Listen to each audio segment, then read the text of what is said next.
Welcome to कोडी frontier. आज का टॉपिक है इंडिया फर्स्ट, भारत में प्रथम, पार्ट 2। आपका काम है इतना ही करना कि आप इसे ध्यान से सुने और अगर हो सके तो इसे कलमबद्ध करिए।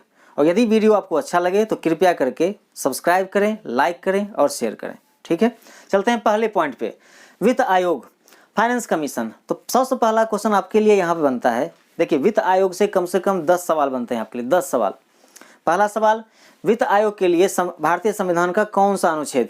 ठीक, तो भारतीय संविधान का अनुच्छेद 280 वित्त आयोग के लिए प्रबंध करता है, वित्त आयोग की व्यवस्था करता है, पहली बात। दूसरी बात, वित्त आयोग के अध्यक्ष की नियुक्ति कौन करता है? तो राष्ट्रपति महोदय करते हैं।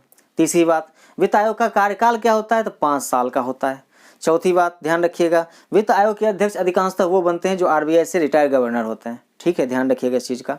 ठीक, पांचवी बात, वित्त आयोग एक संवैधानिक निकाय है। संवैधानिक निकाय मतलब जिसके बारे में संविधान में बाकायदा चर्चा की गई है। ठीक है, ध्यान रखिएगा, संवैधानिक निकाय और गैर संवैधानिक निकाय, इसकी बातें होती हैं। आपसे पूछा जाता है योजना आयोग कैसा निकाय है? तो योजना आयोग जिसके बारे में संविधान में कोई चर्चा नहीं की गई है, ये क्या है? गैर संवैधानिक निकाय। ठीक है, 5 पॉइंट हो गया।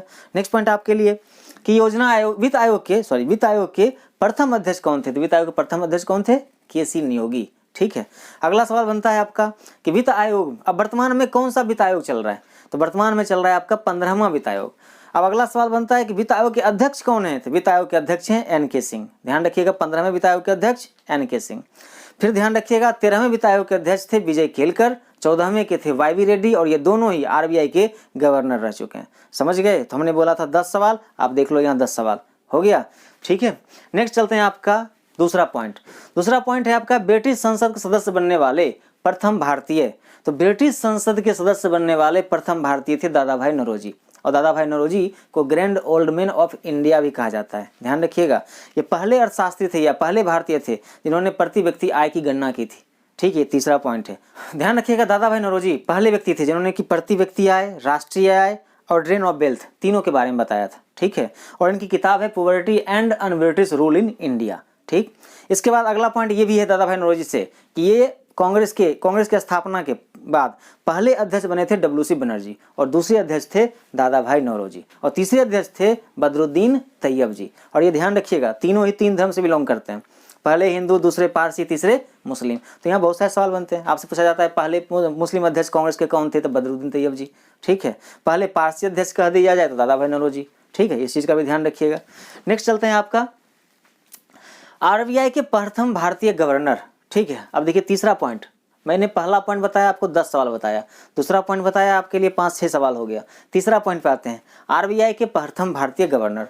तो RBI reserve bank of India, इसकी स्थापना हुई थी 1934 के एक्ट के तहत 1 अप्रैल 1935 को। ठीक है, और आरबीआई के प्रथम गवर्नर जो अंग्रेज गवर्नर थे, चूंकि 1935 में स्थापना हुई थी तो उस समय प्रथम गवर्नर थे उसके ऑसबोर्न स्मिथ। ध्यान रखिएगा, प्रथम अगर कहा जाए आरबीआई के प्रथम गवर्नर, अंग्रेज गवर्नर के बारे में पूछा जाए या प्रथम गवर्नर कहा जाए तो ऑसबर्न स्मिथ। और यदि आपसे पूछा जाए कि प्रथम भारतीय गवर्नर तो ध्यान रखिएगा सी.डी. देशमुख। और फिर आपके लिए अगला पॉइंट याद रखना है कि अभी वर्तमान में इनके इसके अध्यक्ष कौन है, आरबीआई गवर्नर कौन है? तो शक्तिकांत दास। इसके पहले कौन थे? उर्जित पटेल। उसके पहले कौन थे? रघुराम राजन। तो ध्यान रखिएगा, लगातार 2-3 जो भी हैं नियुक्ति, उन सबको आपको ध्यान रखना होता है। ठीक है, नेक्स्ट चलते हैं अगला, चौथा। यहाँ तक समझ में आ रहा है आपको? समझ में आ रहा है? चलिए नेक्स्ट चलते हैं। फर्स्ट न्यायिक हत्या या कहिए कि प्रथम फांसी, ब्रिटिश काल में प्रथम फांसी दी गई थी नंद कुमार को 1774 में, और बाकायदा उसमें गवर्नर जनरल कौन थे? बंगाल गवर्नर जनरल कौन थे उस समय? Warren Hastings. तो ध्यान रखिएगा, आपसे कहा जाए भारत का पहला जुडिशियल मर्डर तो नंद कुमार नामक ब्राह्मण, बंगाल में इनको फांसी चढ़ाया गया था, और किसके काल में? गवर्नर जनरल थे आपके वारेन हेस्टिंग्स। ठीक है, तो बहुत सारा पॉइंट यहाँ पे हो गया आपका। अगला आपका आता है आज़ाद भारत की प्रथम फांसी। तो जैसा कि आपको पता है 47 में 15 अगस्त को आप आज़ाद होते हैं, और 30 जनवरी 1948 को गांधी जी की हत्या हो जाती है नाथूराम गोडसे के द्वारा। तो नाथूराम गोडसे को आज़ाद भारत का पहला फांसी नाथूराम गोडसे को दिया गया था। ठीक है, तो ध्यान रखिएगा, आज़ाद भारत का प्रथम फांसी किसे मिला था? नाथूराम गोडसे को। किस कारण? महात्मा गांधी की हत्या के कारण। नेक्स्ट आते हैं आपका छठा पॉइंट। ठीक है, और ऐसे भी ध्यान रखिएगा यहाँ पे कि आज इस वर्ष आपका 4 फांसी लग चुका है। निर्भया कांड के 4 आरोपित को फांसी दिया गया है, तो ऑटोमेटिक है कहीं ना कहीं से आपके लिए क्वेश्चन घूम फिर के हो सकता है आ जाए। ठीक, तो ध्यान रखिएगा इस चीज़ का। नेक्स्ट आते हैं अगला, छठा पॉइंट देखिए, भारत के सबसे बुजुर्ग प्रधानमंत्री। तो भारत के सबसे बुजुर्ग प्रधानमंत्री कौन? मोरारजी देसाई। ठीक है, ध्यान रखिएगा। भारत के सबसे बुजुर्ग प्रधानमंत्री मोरारजी देसाई। शासक बनने से पहले, पीएम बनने से पहले ये भी कांग्रेस के ही कांग्रेस पार्टी में ही थे। बाद में इंदिरा गांधी से असहमति के बाद इन्होंने जनता पार्टी का रुख किया था। ठीक है, इस चीज़ को ध्यान रखिएगा। तो भारत के सबसे बुजुर्ग पीएम मोरारजी देसाई और ये गुजरात से थे। नेक्स्ट है आपका भारत के सबसे युवा सीएम। तो भारत के सबसे युवा सीएम है पेमा खांडू वर्तमान में, और ये हैं कहाँ से? अरुणाचल प्रदेश से, जहाँ भाजपा की सरकार है। यानी भाजपा के हैं ये पेमा खांडू, अरुणाचल प्रदेश में उनकी सरकार है और इस भारत के सबसे युवा सीएम है। इससे पहले ये रिकॉर्ड आपका था अखिलेश प्रसाद यादव के नाम। ठीक है, अखिलेश सिंह यादव के नाम, ध्यान रखिएगा। नेक्स्ट है आपका भारत के सबसे युवा पीएम। तो भारत के सबसे युवा पीएम राजीव गांधी थे। ठीक है, नेक्स्ट फिर से क्वेश्चन है अगला नंबर, फर्स्ट गैर कांग्रेसी प्रधानमंत्री, प्रथम गैर कांग्रेसी प्रधानमंत्री तो मोरारजी देसाई। ये ध्यान रखना है। अभी बताए थे आपको कि मोरारजी देसाई प्रधानमंत्री बनने से पहले कांग्रेस में थे, लेकिन इंदिरा गांधी से असहमति के कारण इन्होंने कांग्रेस से त्यागपत्र दे दिया था। तो पहले गैर कांग्रेसी प्रधानमंत्री मोरारजी देसाई। लेकिन फिर एक सवाल बनता है कि प्रथम पूर्णतः गैर कांग्रेसी प्रधानमंत्री, यानी जिसका कांग्रेस से कोई लेना देना नहीं था, तो वो थे हमारे अटल बिहारी वाजपेयी। 13 दिन 13 महीने फिर 5 साल, 3 कार्यकाल इनका होता है, 13 दिन 13 महीना और 5 साल का। ठीक है, फिर यहाँ एक सवाल और बनेगा आपसे कहा जाएगा लगातार 2 कार्यकाल में प्रधानमंत्री बनने वाले पहले गैर कांग्रेसी प्रधानमंत्री, तो आपके अटल बिहारी वाजपेयी। और दूसरे की बात की जाए तो अभी नरेंद्र दामोदर दास मोदी। इस चीज़ को ध्यान रखिएगा। फिर और भी बहुत सारे पॉइंट हैं। आपसे कहा जाए भारत में सबसे लंबा प्रधानमंत्री, तो आपका जवाहरलाल नेहरू, वर्तमान तक में यही 47 से लेकर के आपके 62-63 तक, है ना।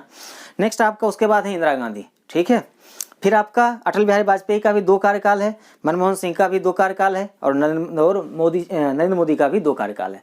तो अगर आपसे पूछा जाए कि 3 कार्यकाल में प्रधानमंत्री कौन कौन बने हैं, तो ध्यान रखिएगा जवाहरलाल नेहरू 1, इंदिरा गांधी 2, 3 कार्यकाल में, और एक अटल बिहारी वाजपेयी, वो भी 3 बार, 13 दिन 13 महीना और बन गए, 3 बार प्रधानमंत्री बन गए। ठीक है, 2 बार लगातार की बात की जाए तो फिर जवाहरलाल नेहरू, इंदिरा गांधी। ठीक है, इंदिरा गांधी के बाद अटल बिहारी वाजपेयी और उसके बाद मनमोहन सिंह और फिर नरेंद्र मोदी। कुल मिला के 5 आदमी जो कि लगातार 2 कार्यकाल में प्रधानमंत्री बने हैं। क्लियर?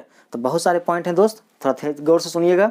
नेक्स्ट है अगला आपका राज्यसभा के सदस्य बनने वाली पहली महिला अभिनेत्री, पहली अभिनेत्री, महिला क्या कहना है जब अभिनेत्री है तो। ठीक है, तो पहली अभिनेत्री नरगिस दत्त हैं। ठीक है, संजय दत्त की मम्मी और सुनील दत्त की पत्नी। तो राज्यसभा की सदस्य बनने वाली पहली अभिनेत्री नरगिस दत्त। क्लियर है? चलिए आगे। नेक्स्ट चलते हैं आपका 12वां पॉइंट। 12वां पॉइंट देखिए, प्रधानमंत्री पद पर रहते मरने वाले प्रथम व्यक्ति। तो प्रधानमंत्री पद पर रहते मरने वाले प्रथम भारतीय या प्रथम व्यक्ति ये है आपके जवाहरलाल नेहरू। ठीक है, 47 में प्रधानमंत्री बनते हैं और 64 में इनकी मृत्यु होती है, और पद पे रहते हुए इनकी मृत्यु होती है। ठीक है, तो ध्यान रखिएगा। इस समय तक इनके मन में बहुत सारी चिंताएं आ गई थी। एक तो इन्होंने हिंदी चीनी भाई भाई का नारा दिया, यूएनओ में मिला भारत को अस्थायी सदस्य का दर्जा, इन्होंने चाइना को आगे बढ़ा दिया कि भाई बड़ा भाई पहले जाएगा। इसके अलावा इंदिरा गांधी समय तक विधवा हो चुकी थी। तो बहुत सारे इनके पारिवारिक मैटर भी थे और बहुत सारे इनके राजनीतिक मैटर भी थे, जिसके कारण कि इनको सदमा लगा एक तरह से कहिए, और इनकी मृत्यु होती है 64 में। ठीक है, 1964 में। नेक्स्ट है आपका पद पे रहते मरने वाले प्रथम राष्ट्रपति कौन? डॉक्टर जाकिर हुसैन। भारत के दूसरे मुस्लिम राष्ट्रपति हैं फखरुद्दीन अली अहमद, और उनकी भी पद पे रहते मृत्यु होती है।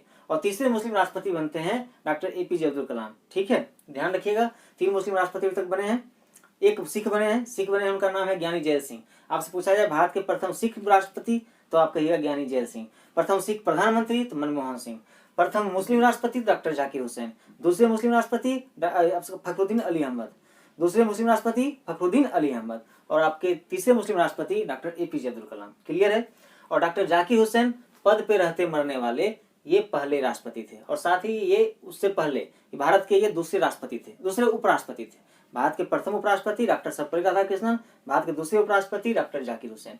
ध्यान रखिएगा इस चीज का, ये दूसरे उपराष्ट्रपति और तीसरे राष्ट्रपति बनते हैं और पद पर रहते इनकी मृत्यु होती है। नेक्स्ट आते हैं पद पर रहते मरने वाले प्रथम उपराष्ट्रपति। तो ये प्रथम उपराष्ट्रपति है कृष्णकांत। यहाँ भी एक राजनीतिक घटना है। ठीक है, कृष्णकांत भाजपा से थे और ये उपराष्ट्रपति थे। उसमें अटल बिहारी वाजपेयी प्रधानमंत्री हुआ करते थे। इनको भारत में परंपरा है कि जो उपराष्ट्रपति बनते हैं आगे चल के वही राष्ट्रपति बनते हैं। कृष्णकांत को लगा कि अब तो राष्ट्रपति बनेंगे हम, अभी उपराष्ट्रपति हैं, भाजपा की सरकार है, सत्ता भी हमारी है।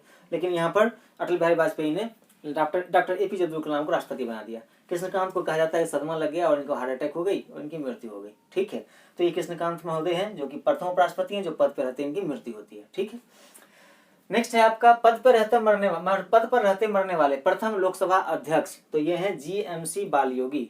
पद पे रहते मरने वाले प्रथम लोकसभा अध्यक्ष जीएमसी बालयोगी। साथ ही यह प्रथम एससी लोकसभा अध्यक्ष हैं। भारत के प्रथम एससी लोकसभा अध्यक्ष जीएमसी बालयोगी। भारत के प्रथम एसटी लोकसभा अध्यक्ष पीएस संगमा, ठीक है, पीएस संगमा थे।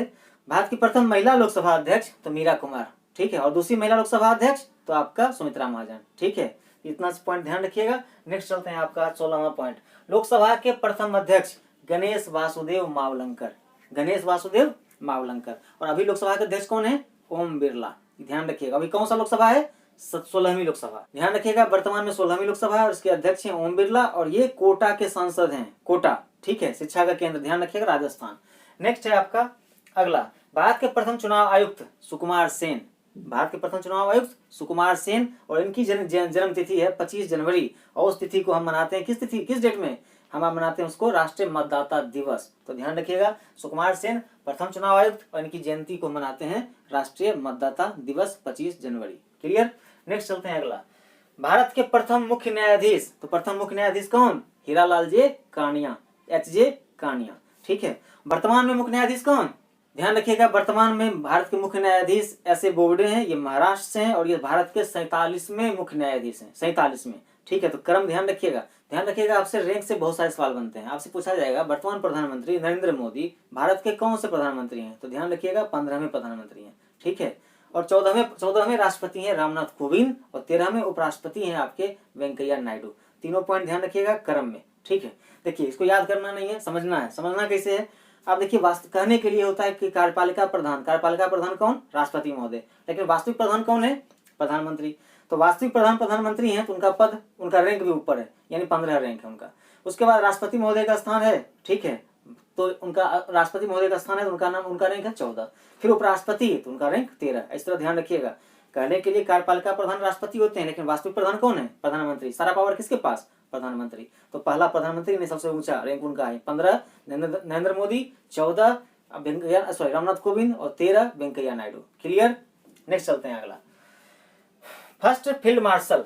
प्रथम फील्ड मार्शल कौन थे? जनरल मानेकशॉ। और इनकी भूमिका यह है कि 1971 के युद्ध में इन्होंने पाकिस्तान को पानी पिला डाला था, ठीक है। पाकिस्तान के 5 लाख सैनिकों ने हथियार डाल दिया था जनरल मानेकशॉ के सामने में, ठीक है। नेक्स्ट है आपका केंद्रीय मंत्रिमंडल से इस्तीफा देने वाले प्रथम मंत्री। तो अब यहाँ ध्यान रखिएगा, बहुत सारा पॉइंट फिर से है। केंद्रीय मंत्रिमंडल से इस्तीफा देने वाले प्रथम मंत्री थे श्यामा प्रसाद मुखर्जी। साथ ही ये स्वतंत्र भारत के ये प्रथम उद्योग मंत्री थे। दूसरा पॉइंट है आपके लिए। तीसरा पॉइंट ध्यान रखिएगा, कोलकाता बंदरगाह का नया नाम श्यामा प्रसाद मुखर्जी रखा गया है। चौथा पॉइंट ध्यान रखिएगा, आप जहाँ पढ़ते हैं मुखर्जी नगर में, ये मुखर्जी नगर को बसाने वाले भी डॉक्टर श्यामा प्रसाद मुखर्जी हैं, ठीक है। और अगला पॉइंट ध्यान रखिएगा, भारत का सबसे लंबा सुरंग चेनानी नासरी सुरंग, जो कि आपका जम्मू कश्मीर में है, NH 44 पर है। इसकी लंबाई है 9.28 किलोमीटर, 9.28 किलोमीटर। और इसका नया नामकरण भी श्यामा प्रसाद मुखर्जी के नाम पर ही रखा गया है। और अगला पॉइंट ध्यान रखिएगा, ये श्यामा प्रसाद मुखर्जी ही हैं जिन्होंने जनसंघ की स्थापना की और जिसका परिवर्तित रूप आज आपका भारतीय जनता पार्टी है, ठीक है। बहुत सारे पॉइंट आपके लिए इंपॉर्टेंट। इन्होंने प्रथम कैबिनेट से इस्तीफा दिया था क्योंकि इनका मतभेद जवाहरलाल नेहरू के साथ होना शुरू हो गया था और इसके बाद इन्होंने जनसंघ की स्थापना की और जो परिवर्तित होकर के आज आपका भारतीय जनता पार्टी बन गई, ठीक है। तो ध्यान रखिएगा, श्यामा प्रसाद मुखर्जी, इनके बारे में 10 पॉइंट आपका, ठीक है। नेक्स्ट आते हैं आपका स्वतंत्र भारत में जन्म लेने वाले पहले CJI, पहले चीफ जस्टिस ऑफ इंडिया। देखिए, अभी आपको बताया 2 बातें। पहली बात, भारत के प्रथम मुख्य न्यायाधीश हीरालाल जी कानिया। फिर बताया आपके भारत के 47वें मुख्य न्यायाधीश S.A. बोबडे, ठीक है। और आपके एक पॉइंट ये गलत ध्यान रखना है, स्वतंत्र भारत में जन्म लेने वाले प्रथम CJI ये थे होमी स्वामी कपाड़िया। कहने मतलब इनसे पहले जो भी CJI जन्म लिए वो सब परतंत्र भारत में जन्म लिए थे, वो सभी गुलाम भारत में जन्म लिए थे, ठीक है। और इनका जन्म 1947 में आज़ादी के बाद हुआ है, ठीक है। तो आज़ाद भारत में जन्म लेने वाले पहले CJI होमी स्वामी कपाड़िया। यहाँ एक और इंटरेस्टिंग पॉइंट ध्यान रखिएगा, अगर आपसे कहा जाए स्वतंत्र भारत में जन्म लेने वाले पहले प्रधानमंत्री, तो ध्यान रखिएगा ये हैं नरेंद्र मोदी, ठीक है। नरेंद्र मोदी से पहले जो भी प्रधानमंत्री हैं ये गुलाम भारत में पैदा लिए थे। नरेंद्र मोदी आजाद भारत में पैदा लिए थे और इस पॉइंट को ध्यान रखिएगा। स्वतंत्र भारत में जन्म लेने वाले पहले प्रधानमंत्री नरेंद्र दामोदर दास मोदी। क्लियर। चलिए नोट कर लीजिए इसको। यही टॉपिक अच्छा लगा हो आपको तो प्लीज सब्सक्राइब करें, लाइक करें और शेयर करें। Thank you. अब आया ना।